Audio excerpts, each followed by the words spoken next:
ฝึกจิตฝึกใจของเรานั่งสบายสบายมีสติหายใจเข้ามีสติหายใจออกเมื่อเราหายใจเข้าก็หูหายใจเข้าออกก็หูกำหนดจิตให้จิตอยู่ในกับลมหายใจเข้านั่งสบายสบายนั่งหลับตาเบาเบากำหนดจิตอยู่ในลมหายใจเข้าออกกลางบางเทื่อจิตใจของเราคิดไปเรื่องอื่นให้กำหนดจิตอยู่ลมหายใจเข้าบางครั้งเรานั่งไปบางครั้งเราก็บอกว่าเราหายใจออกพอเปลี่ยนใจว่ากำหนดจิตใจของเราพุทโธเอาพุทโธมาเป็นที่มาแทนอารมณ์มาลมหายใจเข้าออกก็ได้พุทโธพุทโธตลอดเพื่อให้มีจิตใจของเราคือในกำหนดการนั่งสมาธิเมื่อเรามีสมาธิแล้วจิตใจของเราจะสงบเวลานั่งบังคับไฟตั้งใจหลายครับบ่เป็น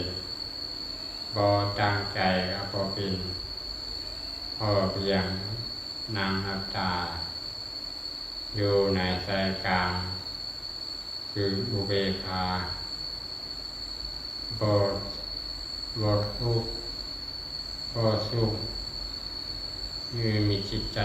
เฉยๆบ่มีความรู้สึกหยังเลยกำหนดจิตของเราให้จิตใจเราอยู่ในพุทโธพุทโธเพราะว่าเป็นอย่างเอาพุทโธมากำหนดจิตกำหนดพุทเบาเพราะว่าเราบ่มีความรู้สึกว่าเราหายใจเข้าให้หายใจออกเลยบางครั้งเพราะว่าแหงกองความคิดมันแหงโกรธเพราะว่าขณะเรากำหนดจิตอยู่กับลมหายใจออกความคิดมันคิดไปสารพัดนะเอาอยู่ความคิดบ่ได้เลยมันก็เลยบ่รู้สึกว่าเราหายใจเข้าและหายใจออกเลยเหตุนี้แล้วจึงเอาพุทโธมากำหนดเห็นกับลมหายใจเข้าออกต่อไปก็ตั้งจิตตั้งใจนะอยู่กับลมหายใจเข้าออกแล้วจะได้อานิสงส์หลายมันจะสามารถให้เราบรรลุธรรมได้ไวขึ้น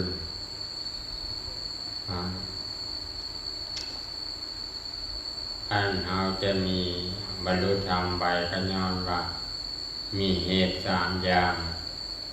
เหตุที่1คือศรัทธาเรามีศรัทธาตั้งมั่นอยู่ในคำสอนของพระพุทธเจ้าบ่หวั่นไหวในพระพุทธเจ้า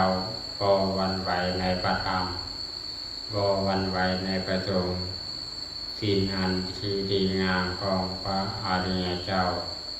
เอาเห็นแจ้งประจักษ์2มีศีลมีศีลอันงามบ่ดังบ่พลอยศีลบ่ทะลุมีศีลอันงดงาม สะอาดบอกขาดจากคอ 3. ภาวนาหรือว่าสมาธิก็ดีภาวนาก็ดีภาวนาคือการแผ่เมตตาแผ่เมตตาให้แก่ตัวเองและแผ่เมตตาให้คนอื่นให้จิตใจของเราระงับในการความหลงให้ความหลงความโกรธความมุ่งหายให้หลงบ่ให้มีอยู่ในเฮามันมีก็พยายามละบ่ให้มันมี